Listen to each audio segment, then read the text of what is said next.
Good afternoon. Welcome to our podcast series, Shaping Tomorrow. I am Marianne Schörling from the Geneva Macro Labs, and together with my colleague Samaan from the International Labour Organization, we warmly welcome our special guest, Peter Cappelli. Peter is Professor of Management at the Wharton Business School in the United States and Director of Wharton's Center for Human Resources. Peter, you're also a research associate at the National Bureau of Economic Research in Cambridge, and you are a regular contributor to the Wall Street Journal and the Harvard Business Review. And not long ago, Peter, you were recently named by HR Magazine as one of the top 5 most influential management thinkers. So congratulations to all your accomplishments, and thank you for joining us today. We are really looking forward to pick your brain. Peter, today we would like to take with you a look into new forms of work, in particular remote work versus working from home. Now, behind the question whether going to the office or not lies a series of very difficult decisions. In fact, Peter, you are the author of the book titled The Future of the Office, Work from Home, Remote Work, and the Hard Choices We All Face. And you claim in your book that this is an opportunity for experimenting. Now, such a perspective appears very optimistic and hopeful to me, and we are very keen to understand today with you your reasoning behind it. Could you give us first an idea of your life? What brought you to where you are today, and what has informed your thinking in relation to the world of work? So I began my career studying actually something that's immediately became irrelevant, and this was inflation and incomes policies, which was my thesis at Oxford. And now, of course, you know, almost 40 years later, it's topical again. But I've always been interested in the issues around the workplace that are practical, that is what's actually changing, and less concerned about maybe the underlying theoretical motivations and explanations, more interested in the phenomena, right? So I've written a fair bit about things that are changing. And of course, issues around the future of work have become very topical, and lots of people are interested in them. This issue of the future of the office, of course, was not something anybody had planned, although people had actually studied it a little bit before. But of course, it was thrust on us, right? It's the biggest experiment in work in probably ever, right? And it's quite amazing. If you would have told, I think most of us in March 2020, that offices would be shut down for maybe 2 years or so, I would have thought the economy would have collapsed and society as we knew it would be over, and we'd be burning our furniture for heat and living in caves and things, you know. So it's quite remarkable how well we did. So the experiment that was thrust on us that nobody chose was, you know, lots of offices, people had to work remotely. And so the opportunity to learn from that is pretty important. I don't think we've seized on it in many organizations. That is to think about, okay, what did we learn from this? You know, what worked well and what didn't. I should say I'm not a particular advocate for any particular solution. And I wrote this book basically just to outline what I thought the issues were and what we knew about some of them and what we might be learning about others. So that was the idea. It wasn't an advocacy piece. It was a kind of roadmap for thinking about it, and probably more on the part of employers, because frankly, they make most of the decisions on this. So that's how it got going. Mm-hmm. Thank you so much, Peter. I think that's a very interesting insight in how, you got to write the book. So analytics played an important role in that. And that kind of brings us to the first theme that we would like to discuss with you. We would like to discuss with you about the historical context of remote work. And also in doing so, taking the role of the COVID-19 pandemic into account. Now, you might know there has been a quite recent report by the Future Forum, a consortium initiative by Slack, that stated that in the global north, I believe that the US, Germany, France, and a couple of other countries were looked at, that stated that executives are not returning to the office at the same rate as regular employees do, which points to the question of flexibility, trust, productivity. And if we now take that into a historical perspective, and we understand that not every occupation is providing the potential for remote work, and it seems that it's more task and activity based to take the decision whether working from home or not. Do you have any numbers to put that into relation? How many people did regularly do telework before the pandemic, and how many did so during the pandemic? Do you have any data on that? Yeah, we know in the US, I think anyway, we have pretty good data on that. The problem before the pandemic is it's never, clear exactly how we're defining it. So, you sometimes saw numbers of 10% or so of people reporting they were working from home, but what they're counting there is taking work home in the evening as well. So it's work from home in addition to being in the office. And, you heard numbers of 10% or something like that of at least American workers, but that's not exactly what we're talking about. I think, the number of people who worked remotely in the sense of not coming into the office is, it was a pretty small number. But there's also a sense of, we ought to think about the continuum. Does that count people who ever worked from home instead of coming into the office, leave early on a Friday afternoon and finish work at home? We're counting those people. We're counting only people who never come into the office, right? So the definitions change a lot. In the US, during the peak of the pandemic, about 30% of American workers were working remotely, right? And that number is down to about 15% now. If you counted people who were office workers, about, by some measures, 70% of those people whose jobs could have been done remotely were working from home. So those are pretty big numbers, right? That's fallen by quite a bit. We don't know exactly how many of those people whose jobs could have been done remotely are working still remotely.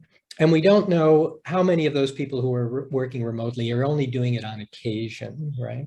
And I think that's, that's one of the big distinctions to start thinking about is when we're talking about it, what are we talking about? Are we talking about permanent remote, you never come back in the office? Are we talking about some kind of, quote, hybrid model, which is everything in between? So making those distinctions matters a lot. You just referred to technology, and it seems that it's not a surprise, right? We had the technology means before, but why didn't we behave the same way as during the pandemic? You mean, why didn't we allow people to work remotely even when we had the technology? Yeah, well, I think the technology was never really the issue, to be honest.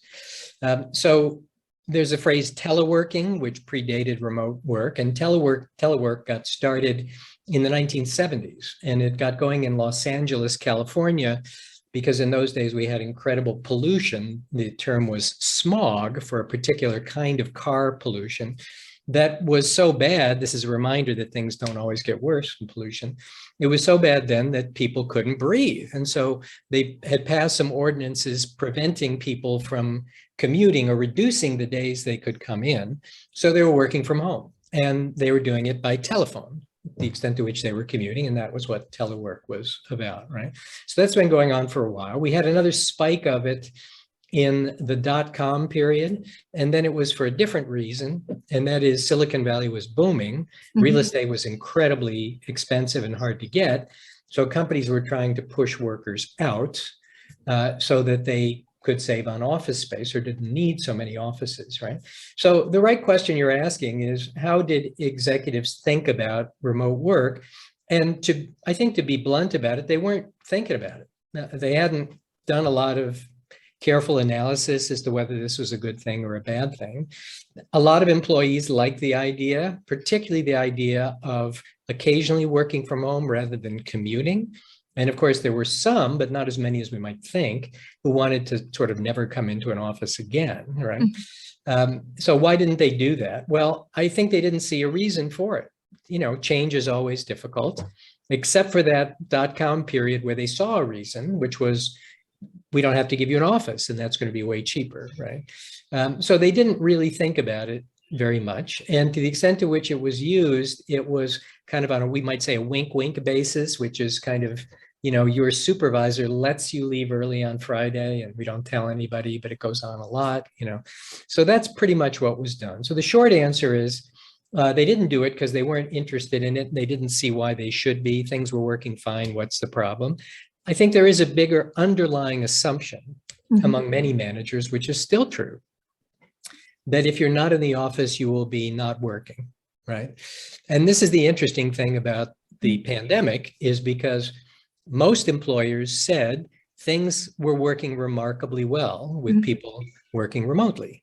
And that is why it's such an interesting question, because so many employees say then, well, if it was working fine, why should we go back?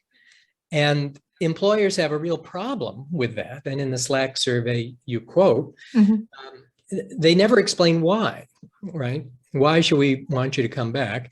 And I think often the reason is because they just don't believe. This is ideology, really. They think that if you're not watching people, they won't behave. And if you ask them, well, how about those 2 years when it seemed to work? There are some real issues with working remotely that we have to think about. And as you say, for some jobs, it's easier than others.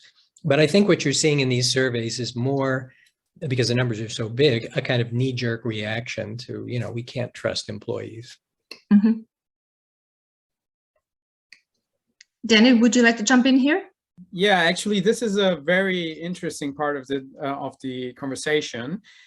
I was also wondering to what extent the technology actually was there before, and you were saying that in the end we could have done exactly the same thing before COVID. So COVID was more or less, forced us to deal with it, and then we had to do it, and so there we went. And that, so basically, you said already, there were a first attempt in the 70s, it was done in the 90s. And to take a little bit longer perspective, I mean, this idea to assemble all people in an office space or in a factory, historically looked at this came up during the Industrial Revolution, right? So we think it's normal, but it has been the case maybe only for our parents, grandparents, and so on. But if you look back further than that, it was quite common that people worked independently, at home, things were less structured as workplaces. I think this has been part of human history. And I was wondering, so what do you think? Are we going maybe back to, or maybe was this period of office work and factory work, was this maybe in historical perspective something that, was an exception, and we will now have a more decentralized working environment, also with more, you mentioned trust, more responsibility of the individual. I decide how to work, when to work, with whom to work, or are we moving back to what we are used to? How do you see that in historical perspective? Yeah, so you're right. Historically, in England anyway, where this was best documented, there was something called the putting out system in the 1700s, right? Which meant that they would give you work to do at home, particularly craft sort of weaving and that sort of stuff. And then somebody would collect it, and you were basically independent contractors. I mean, literally independent contractors. That faded because of the advantage of capital equipment, right? And so we had factories, not because we just wanted to get people together to do the same thing, but because we had huge capital equipment that you could use, and you couldn't have it in your own house, right? We're sharing it, steam power and all those things, right? So we know why factories brought people together. The office is a different idea because it's much more behavioral. It's not that we can't communicate if we're not at an office. It is the sense that interpersonal dynamics are just different than communicating by writing, which is slow, or even by phone, which is immediate, or even as we're doing now by video, right? And the evidence is pretty clear that things happen face-to-face that don't happen even in a kind of video context.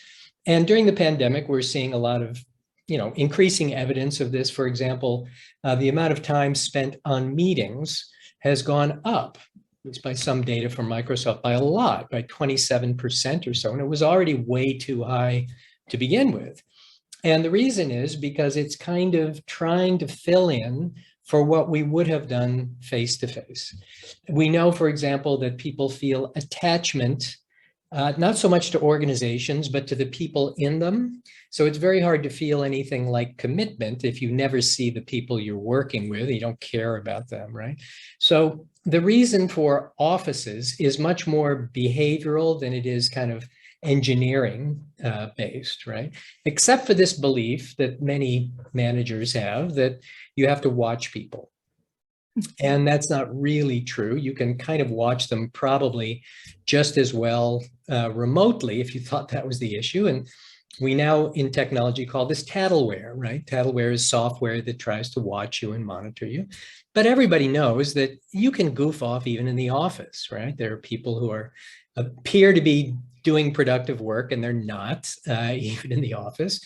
And tattleware, comes with its own industry of people who are trying to defeat the monitoring. So you probably know that, you can get software that will jiggle your mouse and make it look like you're there all the time, and a third of American workers say they put an image or tape over their camera so you can't watch them. And, so it's kind of silly. So the big issue, I think, in the office is we still believe, and there's pretty good evidence for it, that there is something about face-to-face interaction which is really different and arguably better, at the very least, on some things, right? And the question then is, if remote work is better in other ways, do we strike a balance, and why, right? One of the ways it could be better for employers is it could be cheaper, as the Silicon Valley people were arguing. Let's just not give you an office. And that could save a lot of money. Now, when they tried that in Silicon Valley, this is what became known as hoteling, and in Europe as hot desking, right? The idea that you're not going to get an office, but you can come in when you need to, and we will give you a temporary office space. This proved, at least from the employee's point of view, to be a massive disaster. People hated it. And the reason they wanted to come in those days, they may had to plug into the IT system. You don't really have to do that anymore. So the only reason you're coming in is to see your colleagues. But with a temporary desk, you're probably very little chance you're sitting near your other colleagues. And if the idea is we just want to get together, you don't even need to come into the office for that. You could go to the local coffee shop or something, if that's just the goal, right? So I think the idea of hoteling ended up not really saving money. People wanted an office. They wanted to be together at least sometime. So the problem for employers is if you're not doing permanent remote, how is it going to save us money, right? Why is this better for us? You can see that it might be better for employees, most all of whom, majority anyway, say they want some kind of flexibility. So how's that going to work for the employer? We see why the employees might like it. Well, one of the ways it might work for the employer is that maybe they'll take less money.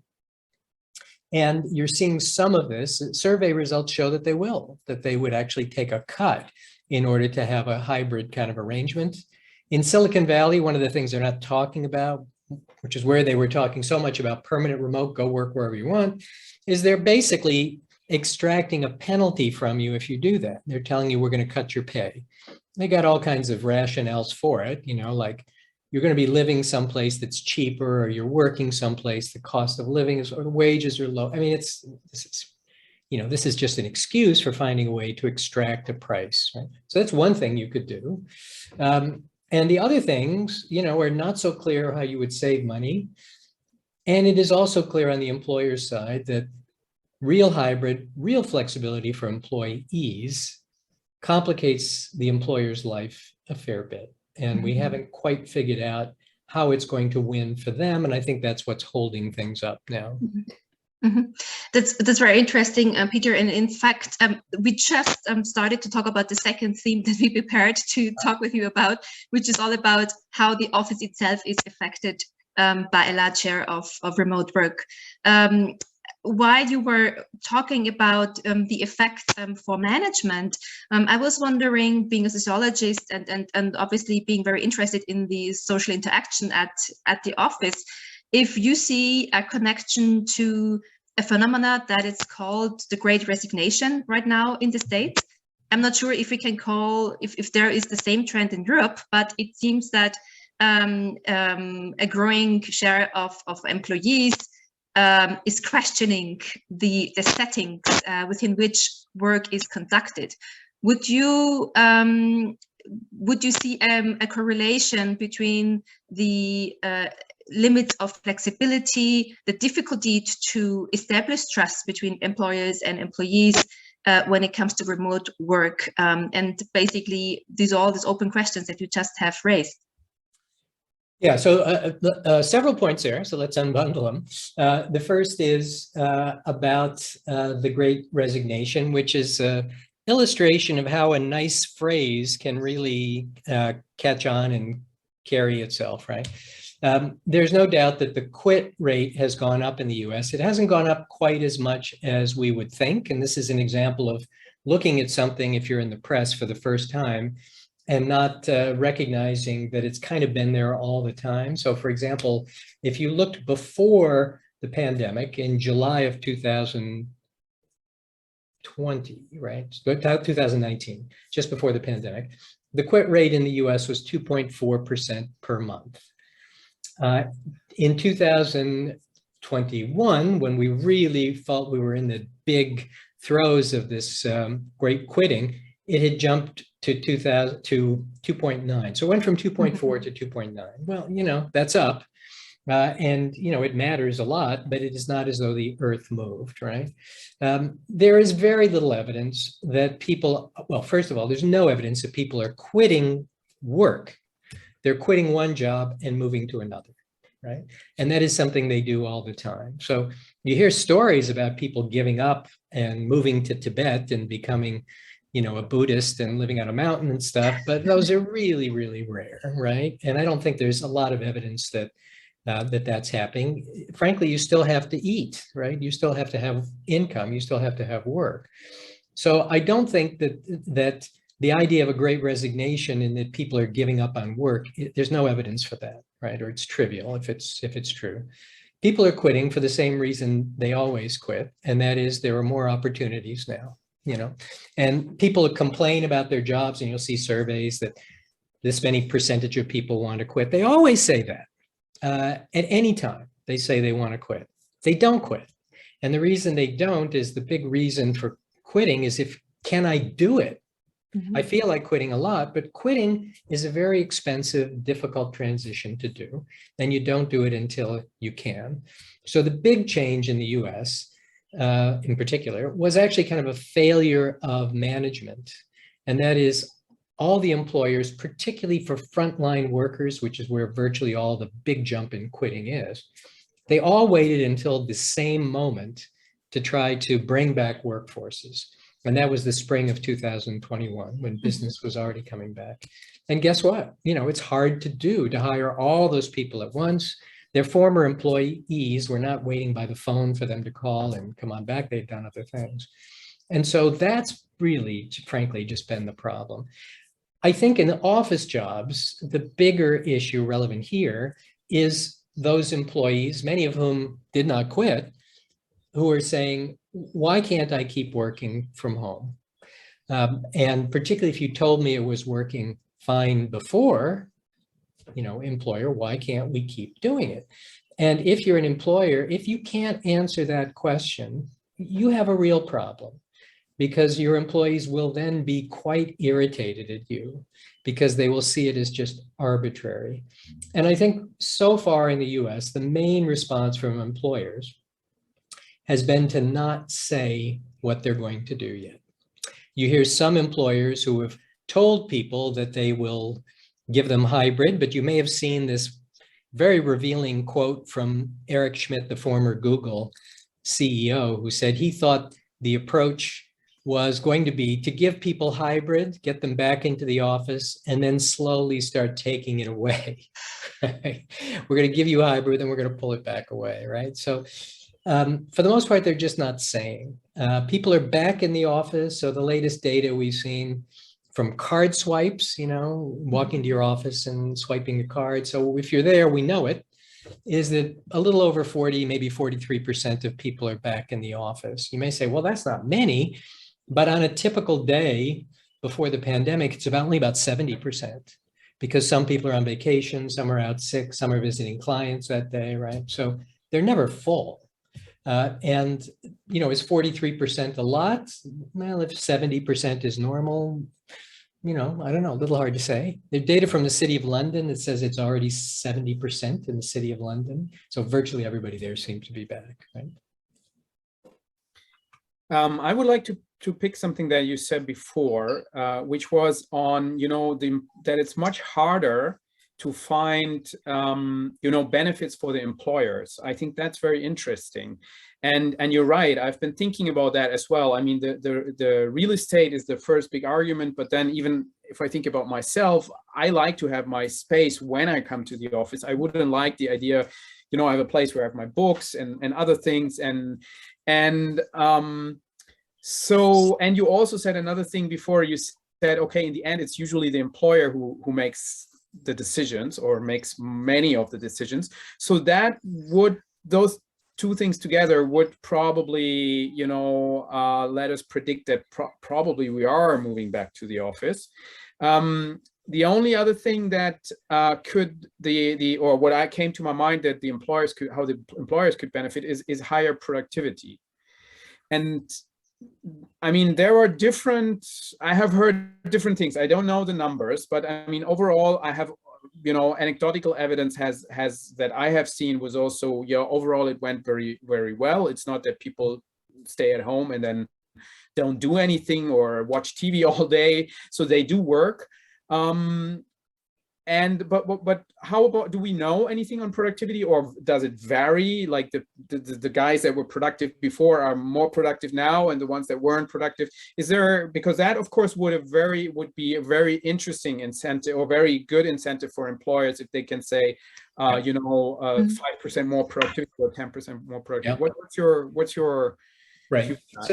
So it's disappointing, I think, that employers were not trying to figure out how well it worked, and even now aren't trying to figure out how well it worked, which is quite disappointing, right? Because it's a pretty obvious thing to do. The extent to which there's data on this, a lot of it comes from IT workers, where you can easily measure sort of who's on and who's working and things. And the evidence there seems to show that the day is longer for people working remotely. And that might be okay. So I think another thing we really need to know is, why do people like remote work? We're just assuming it's because they don't like to commute, but not everybody has a difficult commute. And it turns out, at least from some data in the US, that driving time is not actually down by very much. People were concerned about in the US, people commuting by car, especially. But it turns out when they're staying home, they're driving more while they're home, right? So it's not clear it's that. I think the big issue why people like it is that they have more control over their time, right? And they're not micromanaged. The bosses tell them, here's what you need to do, go do it, fine, you get it done, that's great, whatever you get it done. So in terms of the longer day, I think a lot of what's going on is that people are getting their work done, but they're taking more breaks. They're taking their dog for a walk. They're greeting their kids when they come home from school. They're setting the kids up to do their homework or do whatever. They're running an errand, they're coming back, and then they work. So we see a second shift post-dinner hour in the US, especially for people with kids. So overall, the extent to which we've got measures of productivity, those measures, some of them show that it's down because you're working more hours and getting the same amount done. But it's not costing the employer anything. So the fact that that's the case, so what, But I think that's probably a fair bet. It's about the same as it was before. The employers who object to this add a caveat, and that is, in many organizations, business was down anyway. And what was going on was much more kind of the rote memory execution of things, rather than the new projects, the new ideas, the creative stuff. And that has sort of stalled, right? So that's what we hear. But I think you're right in that we don't really know. There's not great evidence that anything is worse here. So back to your original point, why might an employer care about this? Well, they might want to care because their employees just like it. And even if it doesn't immediately save us money, we spend a lot of time trying to care about what employees think. In the US, frankly, less than in other countries. But that matters because it might cut turnover. It might make it easier for you to hire. It might improve the engagement of employees. All those things could be very important. But the complication there we've got to think about too is it depends on who we're talking about. If you're talking about somebody who's just coming into your workplace, and in the US we have lots of turnover, about a third of the employees in the US quit every year. So you've constantly got new people coming in. Remote work for those people is not a great thing because I'm right out of school, let's say, I don't know what to do, and they're telling me to work from my basement. Why is that fun? And how am I going to learn anything from that? It's great if you've been there 20 years, everybody, you know what you're supposed to do. That's a great thing. You're just coming in, it's probably a really bad thing. So it might require some customization to make this thing work. And if you're an employer, do you want to bother? Well, I think we could argue that they should, but a lot of them just say, why bother? Too hard. What I find very interesting when I prepared for our conversation today is that McKinsey did a study on remote work and the potential. And one of the main arguments was that the potential for remote work is not determined by occupations, but by tasks and activities. So it seems that if we think about activities like knowledge, gathering knowledge, IT-based activities, etc., that it's evident that this is easier to do remotely than in the office. When it comes to, you just talked about creativity, when it comes to tasks where you need to interact and build on each other's knowledge, it might be easier to do so in a space where you can have interaction. Would you see the same correlation, or does your experience tell you something different? Well, that's kind of an oversimplification, right? So first, of course, tasks matter. Occupations are built up from tasks.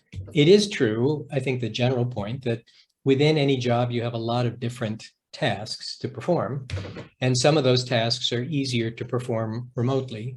The assumption that it's easier to perform some of those tasks at home might be true, but it all depends on what's going on in your house, right? If you have kids at home and in-laws living with you and things, it's not necessarily quieter or simpler or easier to get things done. I can tell you in my office, the interesting thing is who shows up now. Faculty, we probably don't need to anyway. During the pandemic, we were pushed home. The people who are in the office are all people who have little kids. And the reason is they want to get away from them. Right? So, it's just not a very simple story. And back to the employer's problem, the issue is there isn't going to be a simple solution that works well for every job, for everybody. This is why the idea of hybrid is appealing to the employees, but the complexity of it for the employer is something that they have not tried to address, frankly. You could address it, right? One example of this is what we're now calling, this funny phrase, proximity bias. I don't know if you've heard this phrase. It's complete misnomer, honestly. The idea that this is a bias, that I better know what's going on with people that I see as opposed to those I don't see.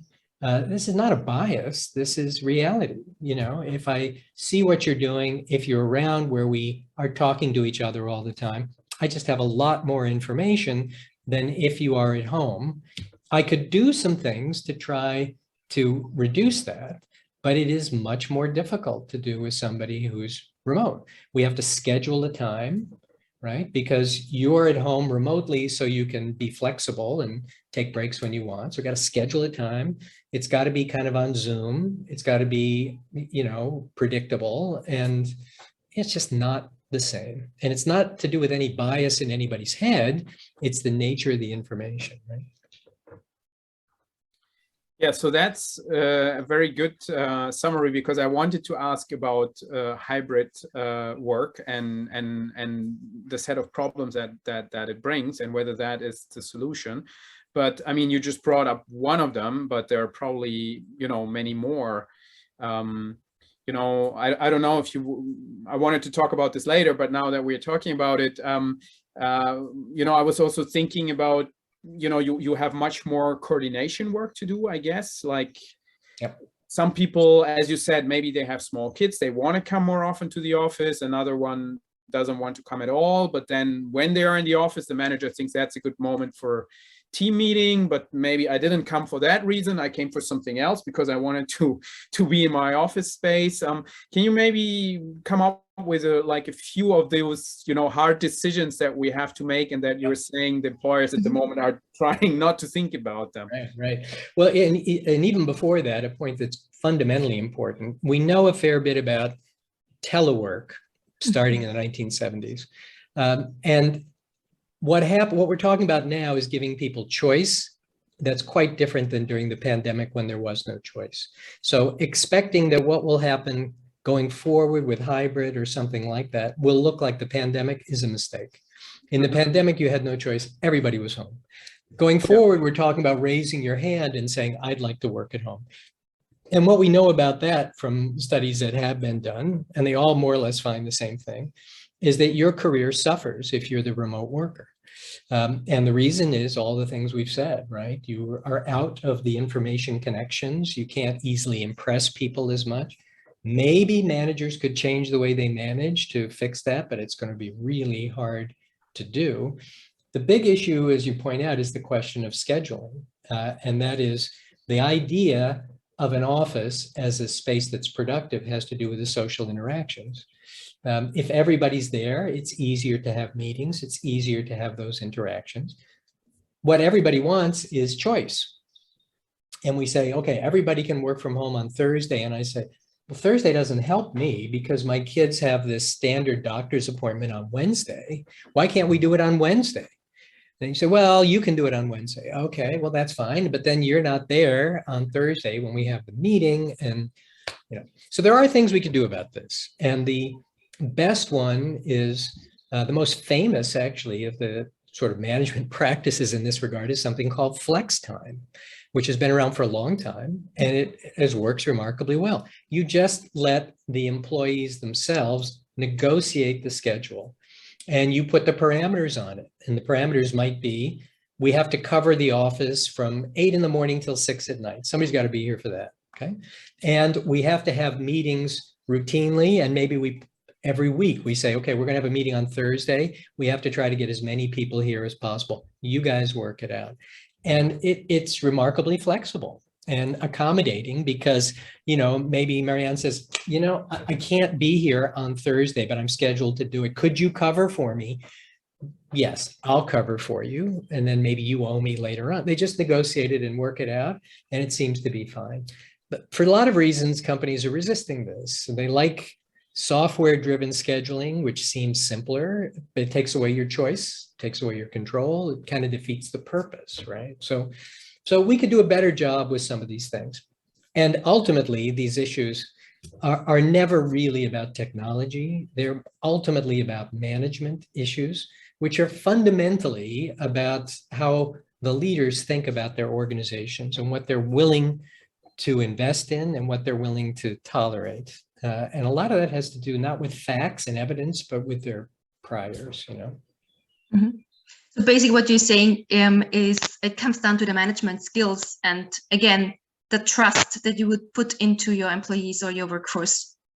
Yeah, I would say it's the willingness. So it's not that the skills are unusual, but you have to be willing to maybe invest in them if you don't have them or learn them.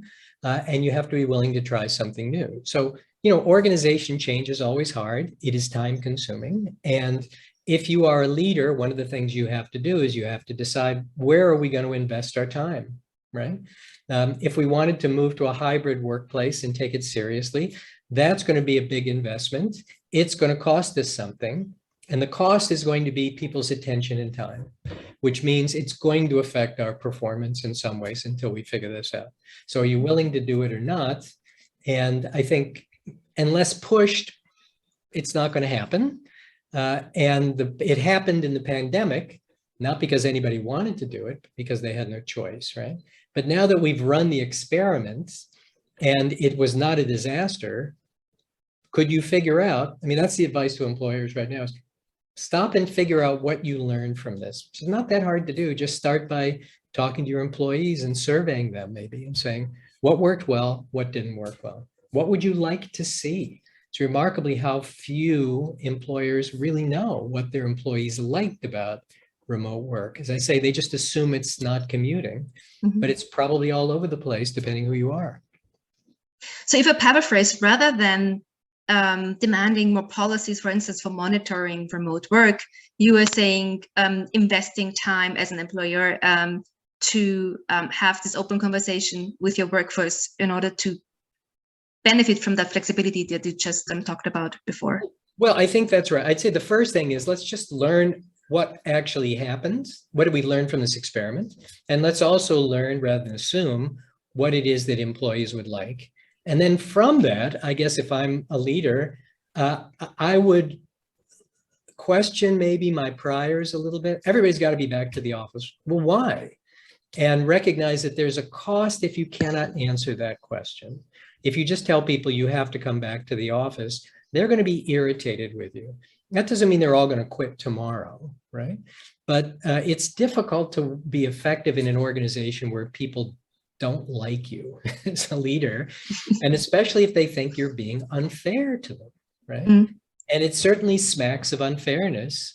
If you've just told us this thing worked well, we appreciate your help, now everybody come back. And you say, well, I don't want to come back. Why can't we keep doing it? And you just say, no, come back, right? I mean, that's a cost too. Let's not kid ourselves, right?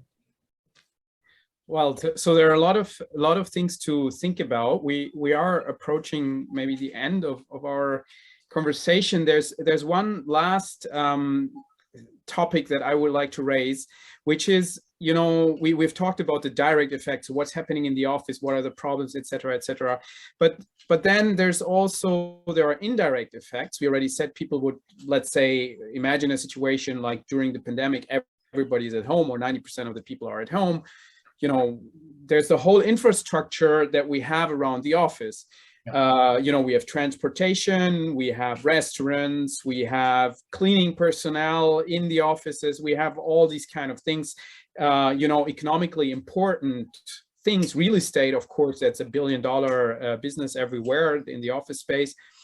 On the other hand, there are also, of course, benefits. Maybe we have less traffic, less pollution, etc. So how do you see these let's say indirect impacts of remote work? Can we actually handle that, or would we be destroying certain businesses in the supply chain? How do you see that? Well, I think there's no doubt that the infrastructure around office work is in big trouble. I live right downtown in Philadelphia, and there are a lot of stores which are boarded up, right? And it's clearly because of the pandemic. People are coming back in, but it's still not, it's not that these places are all reopening. So there is a cost to bear on this. I think it is not, quite as simple as snap problem, snap over, right? There will be probably costs, even if it's a small amount of hybrid. If you take 10% of the commuters out, that's a big issue. The infrastructure doesn't die necessarily, but it moves out to where the people are. If I used to take my clothes in with me to work to the dry cleaner, I knew do it from home now, right? And if I used to hang around to go to dinner in the city, maybe I am more likely to not come in for dinner, to stay outside. I think at least in the US story, the geography is quirky in the US, right? Because we have suburbs which have been more expensive often than the cities. for lots of reasons. But I don't think the cities are in big trouble. So we had a conference a few months ago with the Federal Reserve here in Philadelphia, looking into exactly this question with the real estate finance people. And surprisingly, commercial real estate is not in such big trouble right now. People are not canceling leases. They're not asking for big cuts in what they're charging.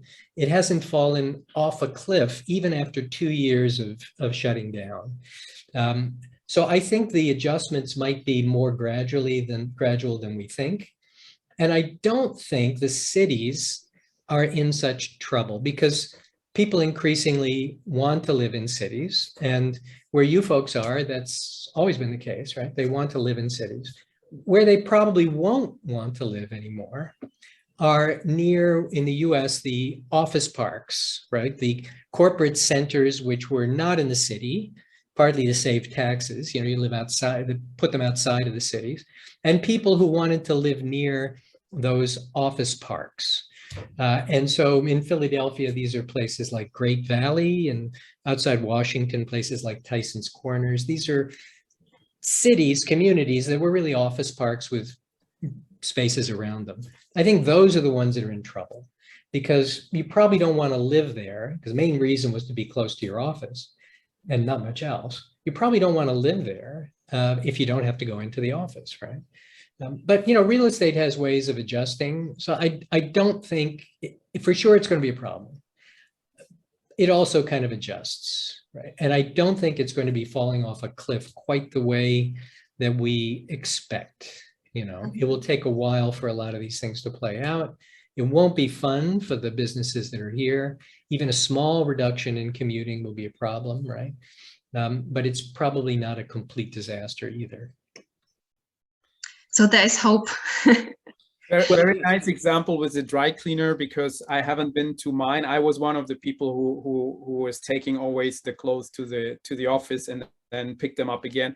And the one that I used to go to actually closed down completely. Yeah. So right. It was a nice example. And we're waiting to see what will come into these spaces. I mean, maybe there will be other things more tailored maybe to people who are moving into the cities. I mean, they're still moving in, you know, which is a surprise, right? So that would be actually a good theme for another podcast where we can look into what it means for collaboration and collective intelligence, innovation, some topics that we are working on at Geneva Macro Labs as well. But let me conclude now our conversation and thank you for the time you've taken.